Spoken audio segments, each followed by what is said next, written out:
This is the story of a shattered financial illusion, a midnight halt to $1 million renovation, and a queen forced to confront the terrifying reality that she cannot afford the life she has grown accustomed to.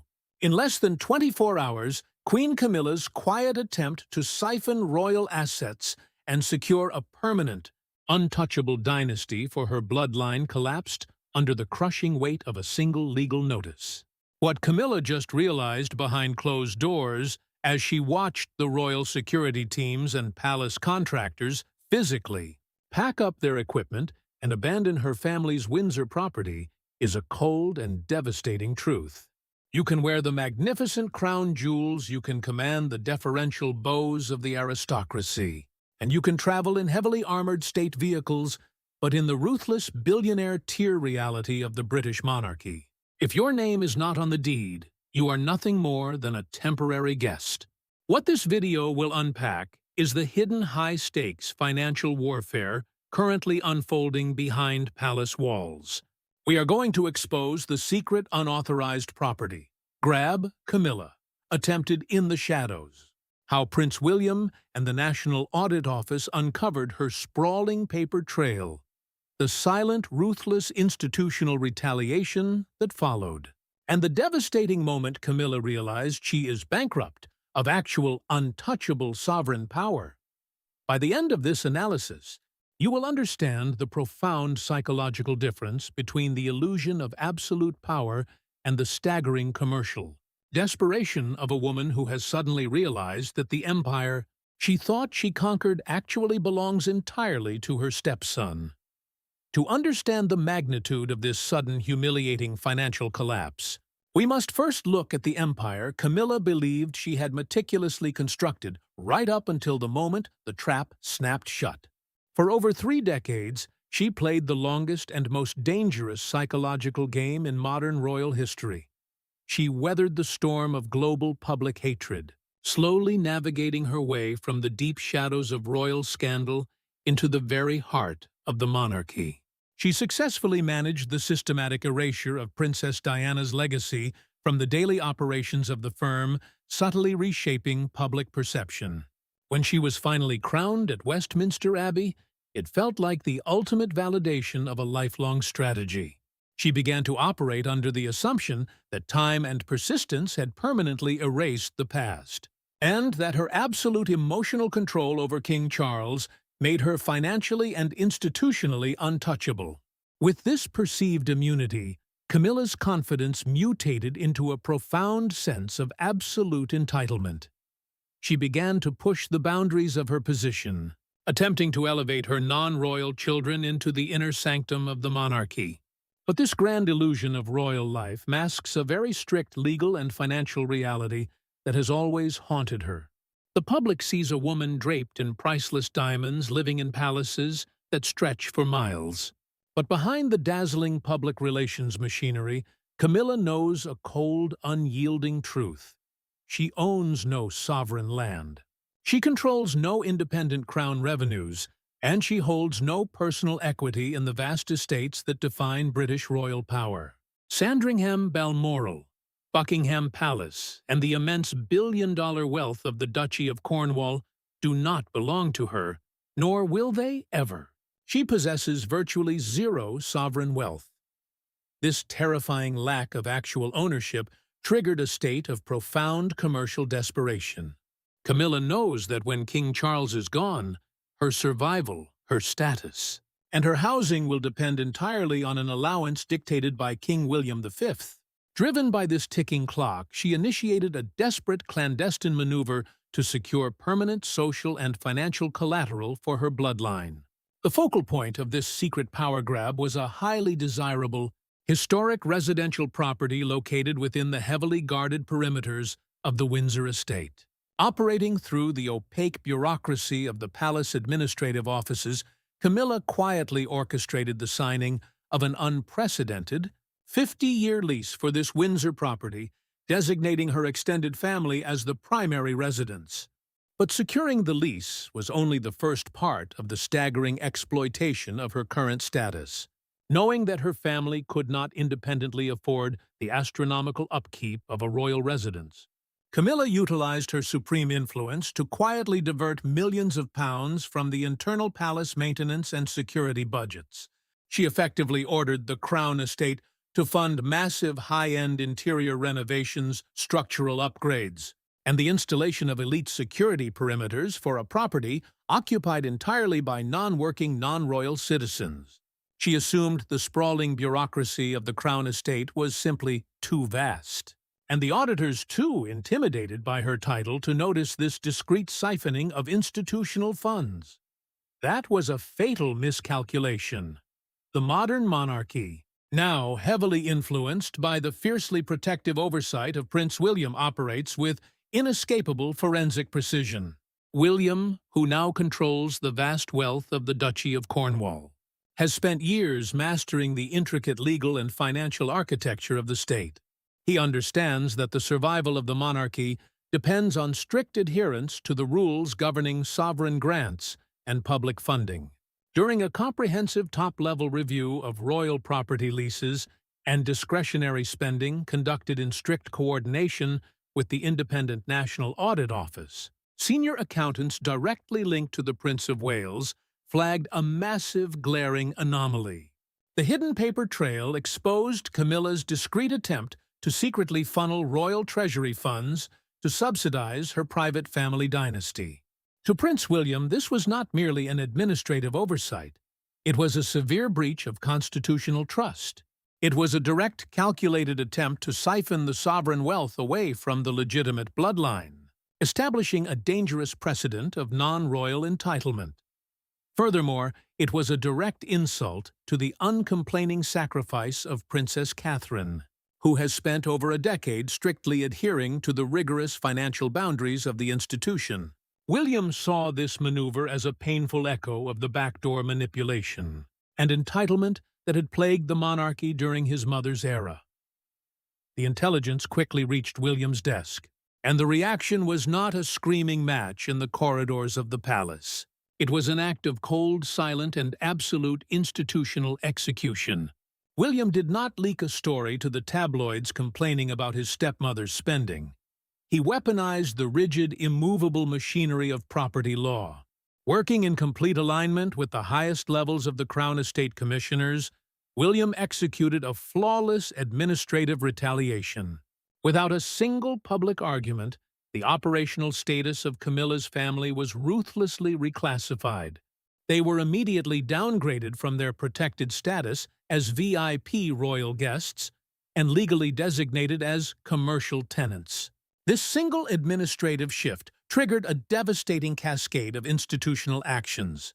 Overnight, Prince William authorized the immediate freezing of all palace maintenance and security budgets associated with the Windsor property. The millions of pounds earmarked for Camilla's family renovations were instantly revoked and returned to the sovereign treasury. But William did not stop there. Because they were now officially classified as commercial tenants, the Crown Estate issued a formal, legal demand requiring the Parker Bowles family to immediately begin paying 100% of the astronomical open market rental rate for the historic property, completely devoid of any royal subsidies or institutional discounts. The retaliation was executed with chilling visual precision. Early the next morning, the royal security details and the elite palace construction teams that had been working on the property were abruptly ordered to halt all operations. They physically packed up their equipment, loaded their vehicles, and drove away from the estate, leaving the renovations entirely unfinished. In their place, an official representative of the Crown Estate arrived and affixed a formal, cold legal notice to the front door of the property, officially outlining the new staggering commercial rent demands. When Camilla was informed of the sudden withdrawal of the palace contractors, she initially assumed it was a simple scheduling error. But as the full reality of the legal notice and the frozen accounts reached her, a profound panic replaced her initial confidence. The visual humiliation of the abandoned construction site and the commercial eviction warning carried a devastating, deeper meaning. It proved that her title and her crown offered absolutely zero protection against the sovereign financial authority that William now wields. Her untouchable access to the royal vault was metaphorically and literally revoked. The realization of her sudden financial powerlessness hit Camilla with crushing force. Stripped of her defenses and watching her meticulously planned financial safety net unravel in real time, she broke the most fundamental rule of royal survival. She panicked. Bypassing the sophisticated network of private secretaries and financial advisors, a frantic Camilla marched directly toward King Charles's private apartments. She was holding the physical proof of her commercial desperation, demanding that the sovereign unleash his absolute authority to override the National Audit Office, unfreeze the funds, and restore her family's privileged status. But as she prepared to demand that Charles protect her from the ruthless financial execution orchestrated by his son, she was about to face a silent, devastating betrayal that would permanently alter the trajectory of her remaining years in the palace. The trap had entirely snapped shut.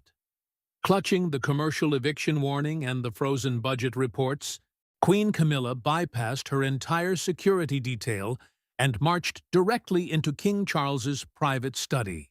She carried the physical evidence of her staggering administrative humiliation, fully expecting the sovereign to share her profound moral outrage. For decades, she had relied on Charles to act as her ultimate indestructible shield. He was the man who had defied his own mother, his nation, and the relentless British press to legitimize her position and secure her place on the throne.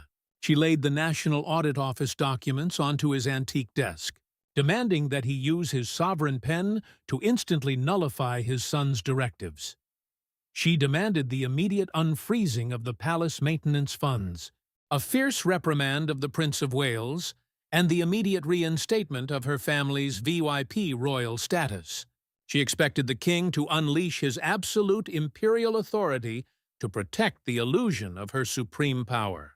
Instead, as King Charles looked down at the formal legal notice, the atmosphere in the room shifted into a terrifying, suffocating silence. He did not reach for his pen. He did not summon his private secretary to draft an immediate countermand to the Crown estate. He simply stared at the documents, entirely aware of the inescapable constitutional trap his heir had flawlessly executed. This is the psychological climax of Camilla's 30-year campaign.